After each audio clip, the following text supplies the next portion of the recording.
Laissez-moi vous raconter l'histoire d'un arbre, un très vieil arbre. Il est dans un très grand jardin, un parc plutôt.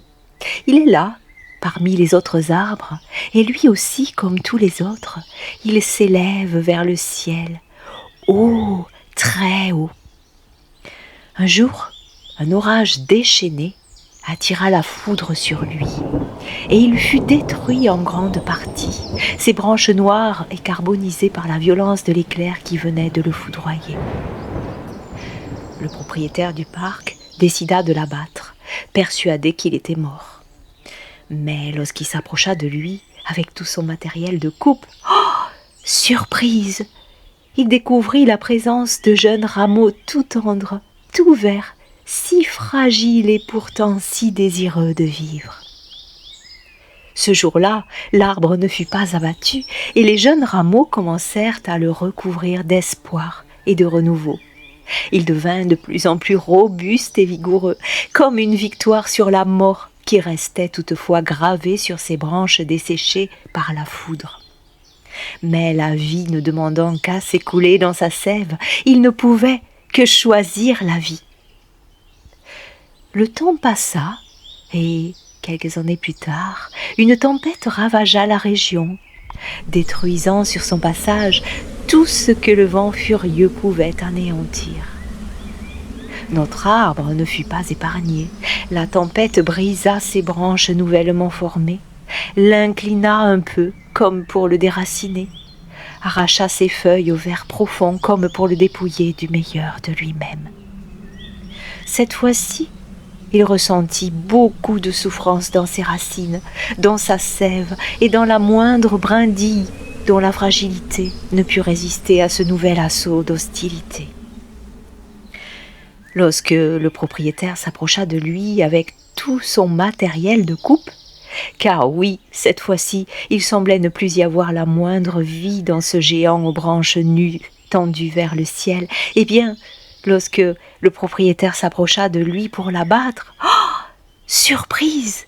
Il découvrit la présence de jeunes rameaux tout tendres, tout verts, si fragiles et pourtant si désireux de vivre.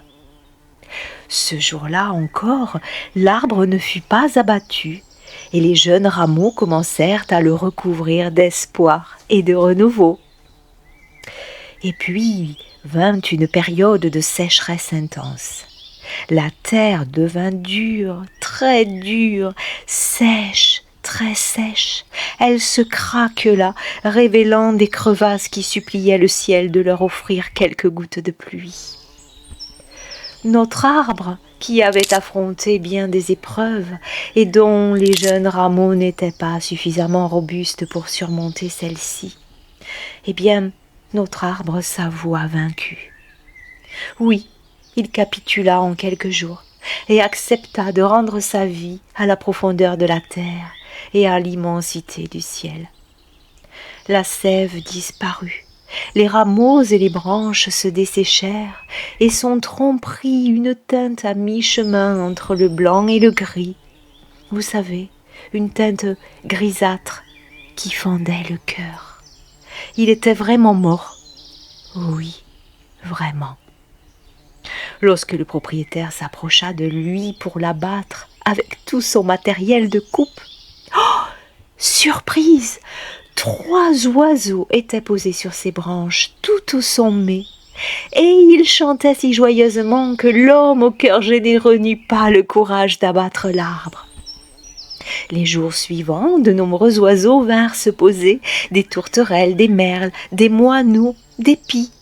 Il aperçut même 2 ou 3 geais qui se posèrent un instant avant de poursuivre leur vol. Et la nuit, les chouettes, perchées au sommet, ululaient sous la lumière argentée de la lune. Et c'est ainsi que l'homme, au cœur généreux, le nomma l'arbre aux oiseaux. Et les oiseaux joyeux commencèrent à couvrir ses branches d'espoir et de renouveau.